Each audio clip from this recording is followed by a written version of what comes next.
이 감사에도 수준이 있습니다. 감사를 하는 사람들의 어떤 그런 사람들의 하는데도 수준이 분명히 있어요.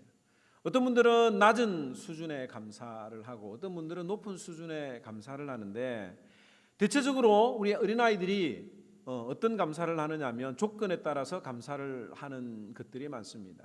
야, 엄마 아빠가 왜 줬냐 그러면 뭐라고 그래요? 거의 10명 중에 9명은 Thanks for the food 그래요. 밥해 줘서 고맙다 이거예요. 물론 더 깊은 감사를 하고 싶지만 그 감사하는 것이 익숙하지 않기 때문에 그냥 나에게 뭘 해주신 것, 밥해 주는 것, 나를 돌봐주시는 것, 또 나에게 핸드폰 하나 사주시는 것, 컴퓨터 하나 사주는 것, 이런 어떤 감사를 아이들이 합니다. 어른들 가운데서도 이 정도의 어떤 그런 감사로 그치는 분들이 있어요. 좋은 집 주셔서 감사합니다. 좋은 남편 주셔서 감사합니다. 좋은 자녀 주셔서 감사합니다. 라고 고백을 하기도 합니다. 그런데 이런 분들이 누구 남의 집에 한번 갔다 오면, 목장 모임 해가지고 다른 집에 한번 딱 갔다 오면 시험에 딱 듭니다. 그래서 그 감사가 불평으로 바뀌죠. 아니, 저 사람은 무슨 복이 있어서 저렇게 걱정 없이 사냐, 뭐 전생에 나라를 구했냐, 저 부인은 왜 저리 이쁘냐, 이런 어떤 이야기들을 이 사람들이 하게 됩니다. 눈에 보이는 것들만 감사하는 사람들은 다른 사람의 것이 보이면, 다른 어떤 것들이 보이면 어느새 내가 가지고 있는 그 감사가 불평으로 바뀌어 버립니다. 기도 응답해 주셔서 감사합니다 라고 우리가 좋아하지요. 그런데 그 다음에 기도했는데 기도 응답이 지연이 되고 기도 응답이 안 되면 또 우리는 불평을 합니다. 아주 어린아이와 같은 수준의 그런 감사를 하는 거예요. 마치 이 손에 시계를 이렇게 차고 있는데 걸어가다가 앞으로 이렇게 갈 때 시계 있네, 손이 뒤로 가면 시계가 없네, 이런 감사를 하는 거예요. 눈에 보이면 감사하고 안 보이면 불평하는. 사실 이것보다도 한 단계 더 낮은 단계의 감사가 있습니다. 늘 불평하는 사람, 뭐든지 트집을 잡으려고 하는 사람이 있는데, 이런 분들의 특징은 자기가 세상의 중심이 돼야 되는데 그게 안 되니까 계속 불평하고 짜증을 내는 거예요. 제가 이 이야기를 안 하는 이유는 우리 교회에 이런 분이 없기 때문에 그냥 넘어가는 겁니다. 눈에 보이는 것, 우리에게 주어진 것만으로도 감사를 하는 것은 아주 기본적인 감사인데, 오늘날에는 이 감사도 안 하는 사람들이 많이 있습니다. 왜? 이것이 종말의 특징 중에 하나라고 그랬어요. 종말이 되면 부모를 공경하지 않고 감사치 아니한다라고 분명히 이야기를 하고 있습니다. 두 번째 단계는 뭐냐면 이 평범한 것 가운데서도 감사하는 그런 수준입니다. 평상시에는 잘 모르다가 어느 순간 내가 지금 누리고 있는 것이 너무너무 귀하구나라고 깨닫고 감사를 하는 분들이 있습니다. 우리가 밥 먹을 때는 다 기도를 하잖아요, 그죠? 근데 물 마실 때 기도를 하는 분들은 아마 거의 없을 겁니다. 여러분들 호흡할 때마다 감사합니다, 감사합니다 이러지 않잖아요. 왜 그렇습니까? 밖에 나가면 태양이, 이 추운 날 그 태양의 열기가 너무너무 따뜻하고 고마운데 그 태양을 볼 때마다 감사하는 분들이 많지 않습니다. 그런데 이 좀 한 차원 높은 분들은 그런 보이지 아니하는 것들에 대해서 감사를 하게 되죠. 우리가 어떨 때 그런 감사를 하게 됩니까? 평범하게 보였던 것들이 없어지면 그제서야 감사를 합니다.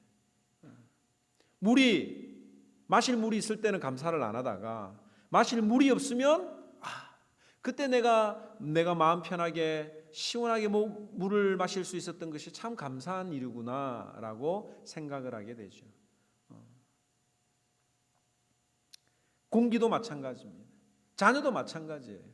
자녀 그 자체로도 감사하고 좋은데 자꾸 다른 사람들하고 비교를 하다 보니까 좀 더 잘하라고 우리가 채찍질을 해서 그렇지, 그 자녀가 죽을 병에 걸리거나 그 자녀가 유괴를 당하거나 그 자녀가 어려움을 당하게 되면 그 모든 거 아무 소용없잖아요. 그냥 그 존재 자체만으로도 감사를 합니다. 그 한 단계 넘어서서 더 높은 수준의 감사가 있는데 뭐냐면 이 불평하는 가운데에서도 감사를 하는 수준이에요. 감사할 수 없는 상황에서도 감사를 하는 수준이 있습니다. 평상시에 불평을 많이 하는 어떤 여인이 있었습니다. 이 여자분이 그 모임에 모여가지고 여자분들이 모여서 이 목장 모임 하는 데에 모여가지고 이런 이야기를 했어요. 평상시에는 불평을 많이 하는데 갑자기 이 여자분이 하는 말이 차에 기름이 떨어졌는데 이게 너무너무 감사합니다. 이런 이야기를 하는 거예요. 사람들이 놀랐습니다. 아니 왜 기름이 떨어졌는데 감사할까? 이 여자가 하는 말이 뭐냐면 어젯밤에 이 근처에 주유소가 없을까라고 막 불평을 하면서 잠을 잠들었는데 아침에 일어나 보니까 차가 없는 거예요. 근데 알고 보니 그 차를 도둑을 맞았는데 그 차가 운전을 하고 가다가 기름이 다 떨어져 가지고 그 차를 두고 갔다. 그래서 감사하다라고 하는 이야기를 했다고 합니다.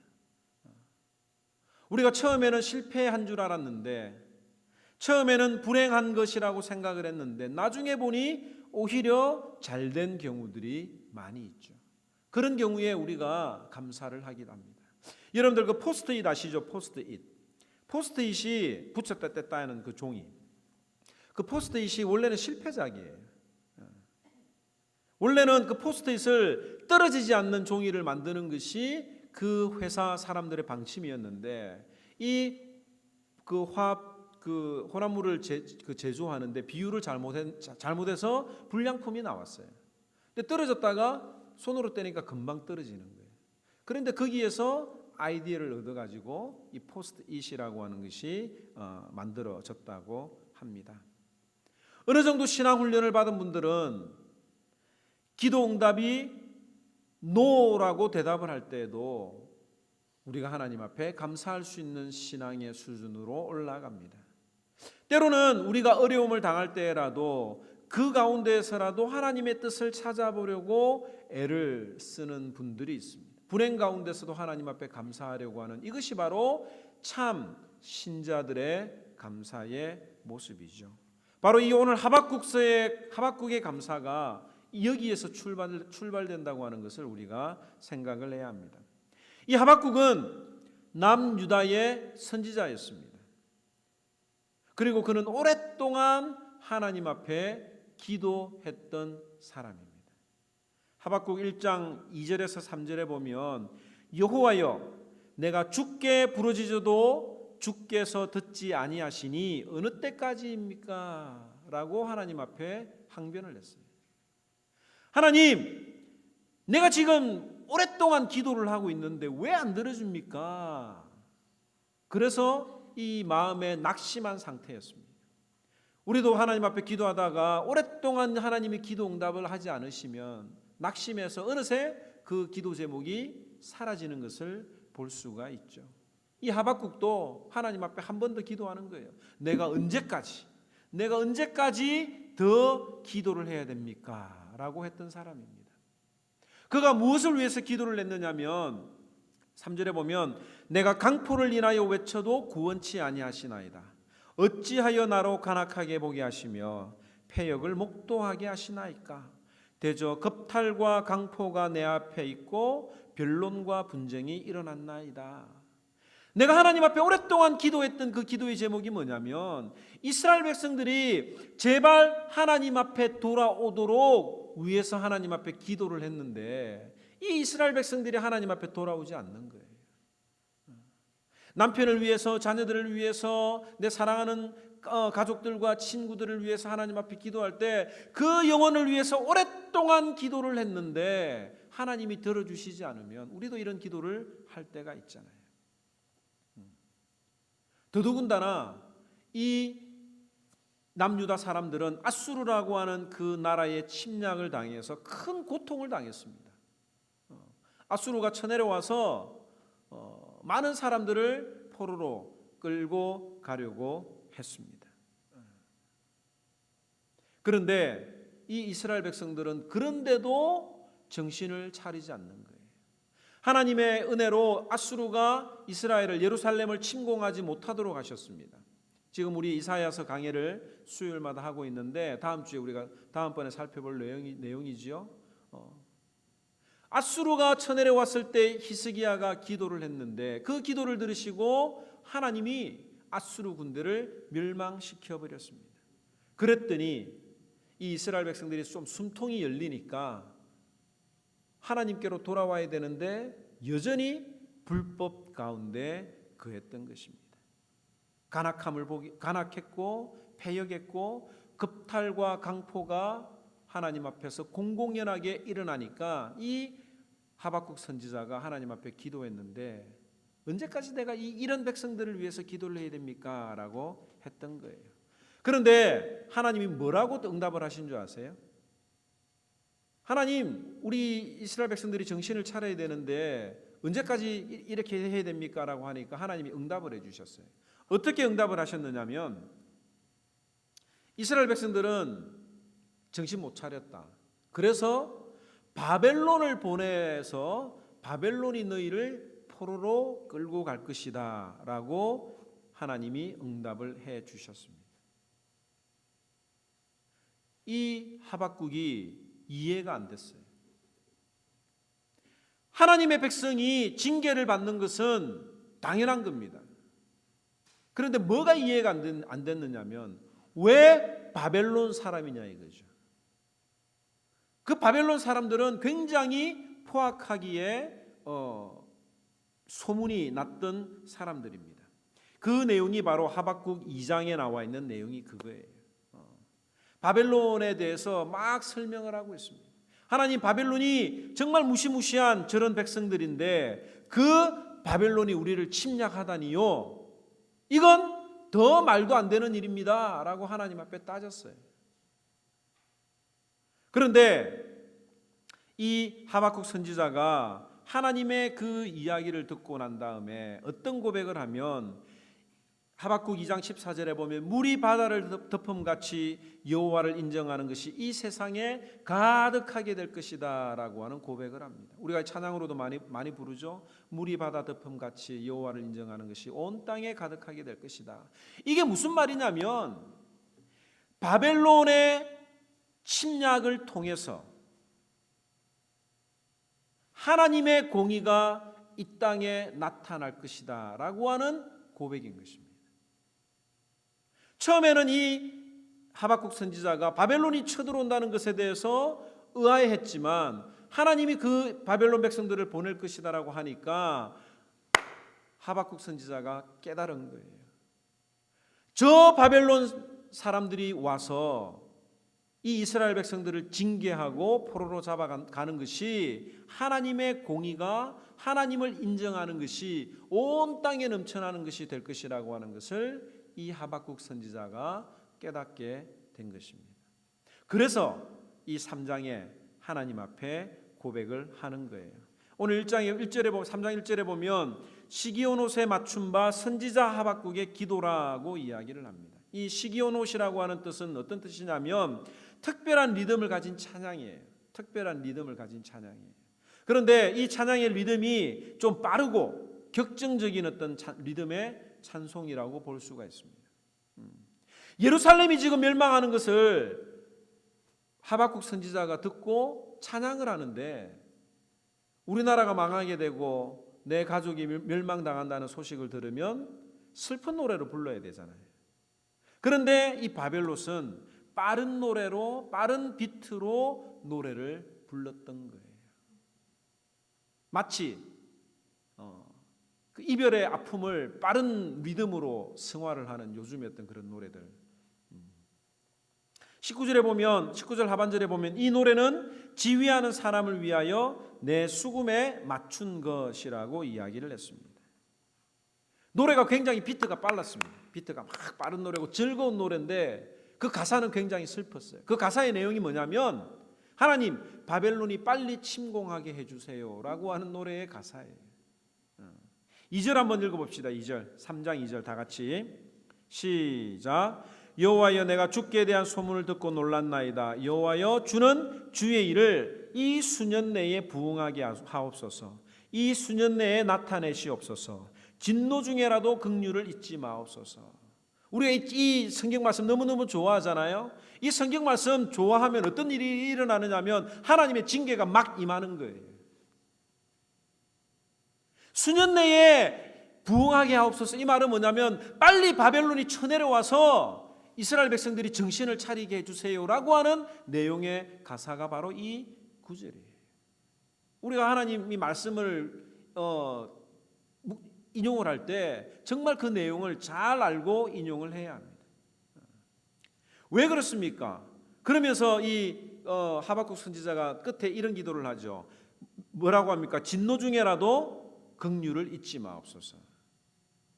부흥하는 일이 하나님의 부흥이 일어나는데 그게 바벨론이 침략하는 거예요. 포로로 잡아가는 거예요. 그러니까 끝에 뭐라고 이야기를 하고 있느냐면 진노 중에라도 긍휼히 여겨 주시옵소서, 잊지 마소서라고 이야기를 하는 겁니다.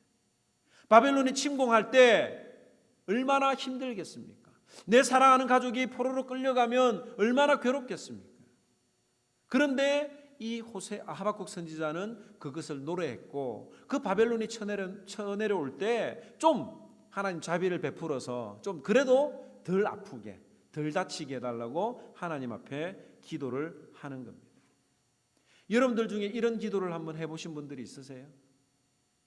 내 사업이나 내 가정이 내 자녀들이 잘 되고 평안하기를 위해서는 기도를 해도 내 사업이 망하기를 위해서 내 자녀가 정말 감옥에 끌려가고 막 정신 바짝 차리도록 그 부분을 위해서 여러분들이 기도를 하고 하나님의 징계가 빨리 오기를 기도하기를 원하는 사람은 아무도 없을 것입니다. 과거에는 우리 부모님들이 자식들이 잘못된 길로 걸어가면 학교 선생님들한테 그런 이야기 했죠. 선생님, 몽둥이를 들어서 패서라도 공부 열심히 좀 하게 해주세요라고 이야기를 하는데 요즘에는 그런 이야기 안 합니다. 그런 이야기 하면 선생님이 그렇게 하면 왜 그러느냐고 오히려 고소를 하는 그런 시대가 되고 말았습니다. 여러분들의 기도를 한번 녹음을 해서 한번 들어보세요. 여러분들의 기도가 어떤 기도인지 한번 잘 들어보면 하나님, 무화과 나무가 무성하기를 기도합니다. 포도나무에 열매가 많아지기를 원합니다. 감람나무의 소출이 점점 더 많아지기를 원합니다. 밭에는 먹을 것이 풍족하고 우리에는 양들이 가득하고 외양간에는 솥대가 넘쳐나기를 기도합니다 라고 우리가 기도를 하잖아요. 사업이 날마다 번창되기를 기도하고 은행의 잔고가 넘쳐나기를 기도하고 신분 문제나 자녀 문제도 형통해지기를 위해서 우리가 기도를 합니다. 기도해야죠. 그런데 하나님이 정말 나에게 무엇을 원하는지 그것을 제대로 발견하지 못하면 우리에게 오는 모든 축복들이 오히려 저주가 될 수 있다고 하는 것을 우리는 이 말씀을 통해서 깨달아야 합니다. 이 하박국 선지자는 포도나무에 열매가 많이 맺히고 우리의 양들이 있고 외양간에 송아지가 넘쳐나는 것보다도 더 중요한 것이 있다고 하는 사실을 이 하박국 선지자는 깨달았고 그것으로 인해서 감사하는 거예요. 그리 아니하실지라도 나는 하나님을 찬양합니다. 왜? 그것이 우리 인생에 있어서 가장 중요한 문제이기 때문에 그 우선순위가 먼저 되지 않고서는 나머지는 그냥 땜빵 되는 것밖에 되지가 않습니다. 부부간에도 마찬가지예요. 근본적인 어떤 그런 마음의 갈등이 해소되지 않으면 아무리 뭘 한다고 해도 서로 하나가 될 수가 없습니다. 신자들에게 있어서 가장 중요한 것이 무엇이냐? 하나님과의 관계라고 하는 것을 이 하박국 선지자는 깨달았고 나에게 모든 것들이 다 사라진다고 해도 내 사업이 망하고 내 건강이 약해지고 내 환경이 어려워진다 하더라도 그것으로 인해서 하나님을 제대로 발견할 수만 있다고 하면 나는 하나님 그것만으로 만족합니다 라고 하는 찬양을 이 하박국 선지자가 올려드리고 있는 것입니다. 오늘 감사주일에 여러분들에게 질문을 한번 던져봅니다. 정말 하나님만으로 기뻐하십니까? 하나님만으로 만족하십니까? 하나님만으로 충분하십니까? 경제적으로 힘들어도 하나님 생각하면 기뻐야 되죠. 이 세상을 바라보면 어려움 투성입니다. 그러나 하늘을 쳐다보고 하나님을 위해서 기도하면 그곳에서 우리가 기쁨을 누려야 됩니다. 내 삶이 꼬이고 내가 힘들어지면 세상 사람들이 나를 불쌍하게 봐요. 그건 사실이에요. 그래서 많은 분들이 열심히 일하고 돈을 많이 벌어서 정말 함부로 하지 못할 어떤 그런 사람이 신자가 되면 참 좋겠다는 이야기를 하는데 당연합니다. 당연한 겁니다. 당연히 그렇게 돼야 되죠. 그런데 없어도 하나님만으로 당당할 수 있어야 합니다. 돌아가신 어머니가 불교 집안에서 시집 오면서 예수를 믿게 됐어요. 그런데 처음 예수 믿는 그 어머니가 잘 사는 집안에서 왔는데 못 사니까 더더군다나 예수를 믿으니까 이 친정 형제들이 굉장히 눈에 보이지 않는 눈치를 줬습니다. 저도 외갓집에 가면 왠지 모를 주눅이 들곤 했었습니다.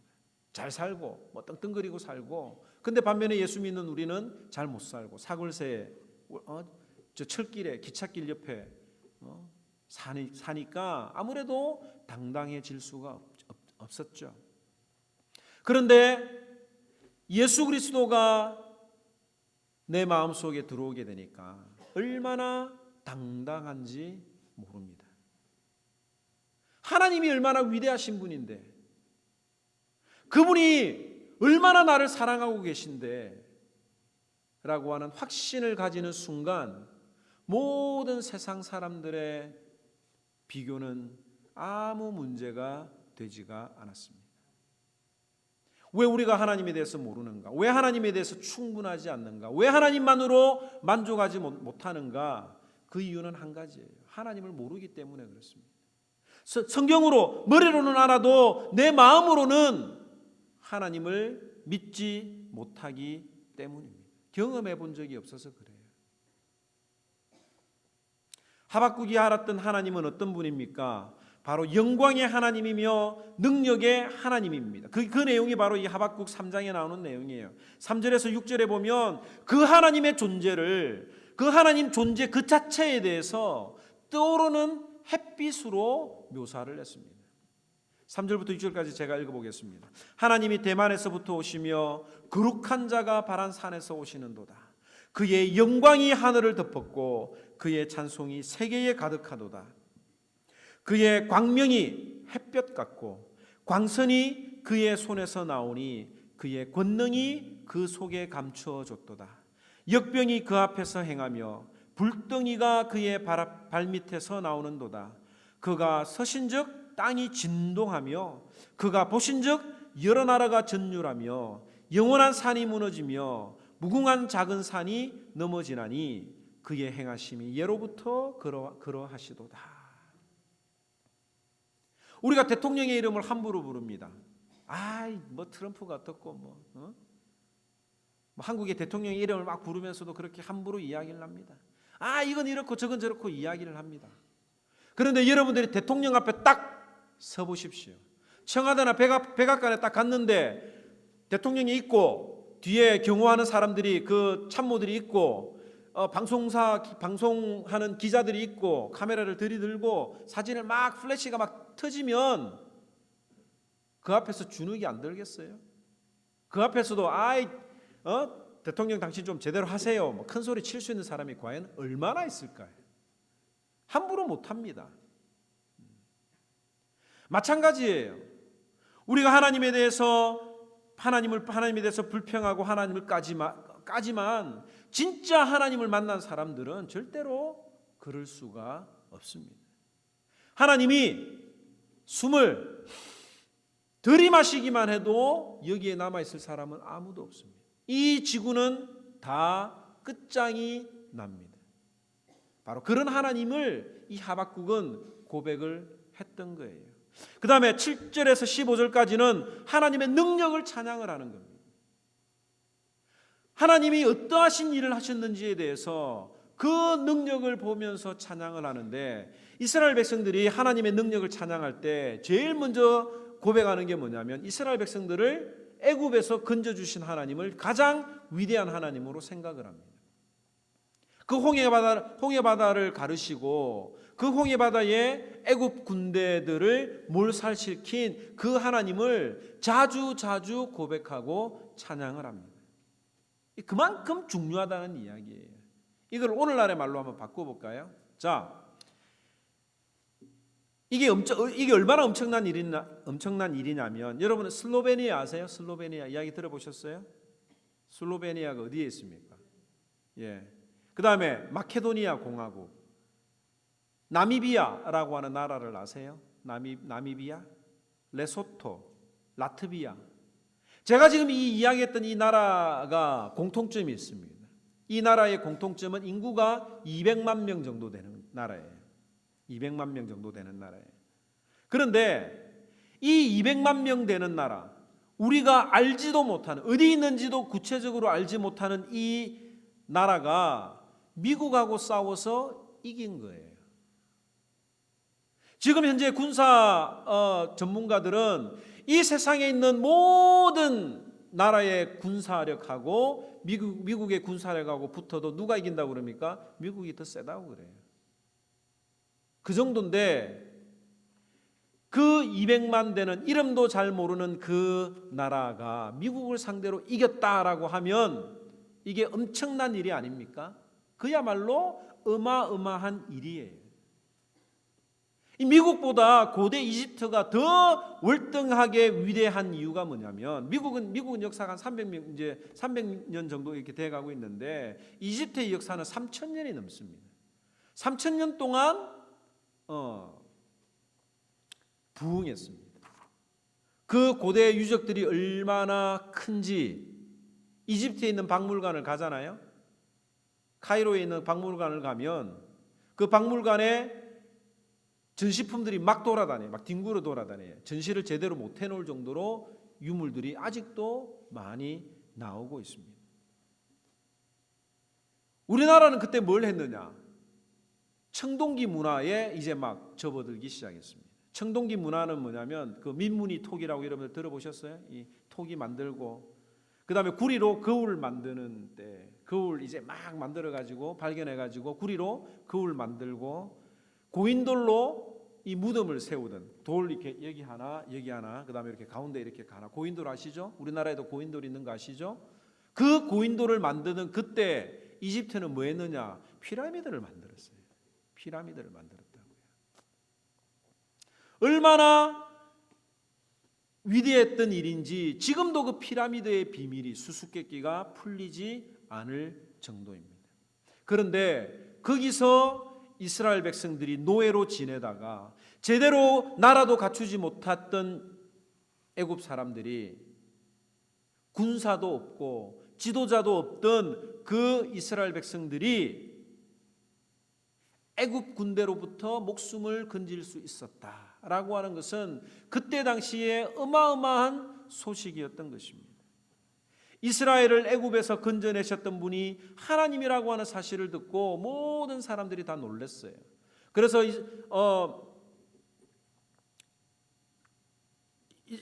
이스라엘 백성들이 가나안 땅에 정탐꾼을 보내었을 때에 벌써 기생 라합이 그 소식을 듣고 알고 있을 정도로 이스라엘 백성들에 대해서 다 알고 있었던 것입니다. 그런데 지금은 어떻습니까? 세상 사람들은 말할 것도 없고, 심지어 신자들도 눈에 보이지 않는 하나님의 능력보다 눈에 보이는 돈의 능력을 더 믿고 살아가고 있습니다. 그래서 우리는 점점 더 하나님 앞에 감사를 잃어가고 있습니다. 과거보다 더 잘 살고 더 편하게 살아가는데도 우리는 불평을 하고 있습니다. 왜? 하나님의 능력을 우리들의 삶에서 체험해 보지 못하기 때문에. 하나님보다는 내 수중에 가지고 있는 크레딧 카드나 내 돈이 더 월등하게 내 문제를 해결해 주기 때문입니다. 이 하박국 선지자는 이스라엘 백성들이 바벨론의 포로로 끌려가는 것을 알면서도 기뻐할 수 있었던 이유는 뭐냐면 하나님께서 우리를 다시 살리실 것이라고 하는 것을 분명히 믿었기 때문이에요.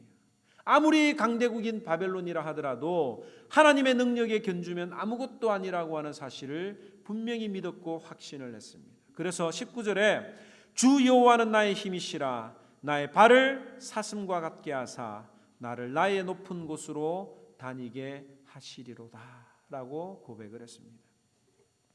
사랑하는 성도 여러분, 여러분들은 하나님의 능력을 얼마나 알고 있습니까? 얼마나 여러분들이 체험해 보았습니까? 하나님이 여러분들을 얼마나 사랑하시느냐면 이사야 43장에 이렇게 기록을 합니다. 야곱아 너를 창조하신 여호와께서 지금 말씀하시느니라. 이스라엘아 너를 지으신 자가 말씀하시느니라. 너는 두려워하지 말라. 내가 너를 구속하였고 내가 너를 지명하여 불렀나니 너는 내 것이라고 이야기를 하고 있습니다. 내가 물 가운데로 지날 때에 내가 너와 함께 할 것이라. 강을 건널 때에 물이 너를 침몰치 못할 것이며 내가 불 가운데로 지날 때에라도 타지 아니할 것이요 불꽃이 너를 사르지도 못하리니 나는 내 하나님 여호와 내 하나님이요 이스라엘의 거룩하니요 너의 구원자임이라. 내가 애굽을 너의 속량물로 구스와 스바를 너를 대신해서 주었노라. 하나님이 나를 구원하시기 위해서 애굽을 주었다 이거예요. 오늘날로 이야기하면 미국을 통째로 주고 나를 건지는 겁니다. 미국보다도 하나님이 나를 더 사랑하시고 붙들어 주신다고 우리에게 분명히 약속을 하셨습니다. 오늘 이 말씀을 통해서 우리들의 삶에 하나님의 능력을 다시 한 번 더 붙들고 하나님이 정말 살아있는 것처럼 확신하며 여러분들의 삶에서 테스트하고 살아보시기를 바랍니다. 전도서에 보면 내 식물을 물 위에 던져버리라고 하는 말씀이 있어요. 어리석게 그 먹을 것을 물 위에 던지는 사람이 어디 있겠습니까? 그런데 이 말은 뭐냐면 한번 해보라 이거예요. 하나님의 말씀을 듣고 한번 해보라고 이야기를 하고 있습니다. 하나님의 능력을 진짜 두려워하며 살았던 사람의 이야기를 나누며 말씀을 마칠까 합니다. 이 드와이트 무디라고 하는 사람은 여러분들이 알고 있는 것처럼 위대한 복음 전도자입니다. 시카고에 아직도 무디 학교가 있는데 그는 하나님을 정말 두려워했고 진심으로 공경했던 사람입니다. 그런데 이 무디가 목회를 하는 중에 그의 교인 중에 한 사람이 양조장을 지었습니다. 양조장 아시죠? 술집이 아니라 술을 만드는 공장을 만들었습니다. 그래서 개업을 하기 전에 목사님한테 와서 기도를 해달라고 했어요. 왜 기도를 해달라고 그랬겠습니까? 사업이 번창하게 해달라고 기도를 해달라고 했겠죠. 그런데 무디 목사님은 설교를 한 다음에 이런 기도를 했습니다. 하나님, 이 양조장이 내일 문을 열기 위해서 오늘 예배를 드렸습니다. 주께 기도하는데 이 양조장 문이 내일 열리지 않도록 해 주시옵소서. 이 문이 열리면 엄청난 술이 생산될 것이고 그러면 수많은 청소년들이 술을 마시고 타락하게 되고 수많은 사람들이 이 술로 인해서 정신을 취해서 잃어버리게 될 것입니다. 오 하나님, 제발 오늘 밤에 이 주인의 마음을 감동시켜 주셔서 이 양조장 문이 열리지 않도록 해 주시옵소서라고 하는 기도를 했습니다. 사람들이 눈치를 보고 기도 끝나자마자 그냥 소리 소문 없이 다 사라져 버렸습니다. 당황했지요. 예배를 마친 뒤에 이 양조장 주인도 원망하는 마음과 불안한 마음이 그의 마음에 찾아들기 시작했습니다.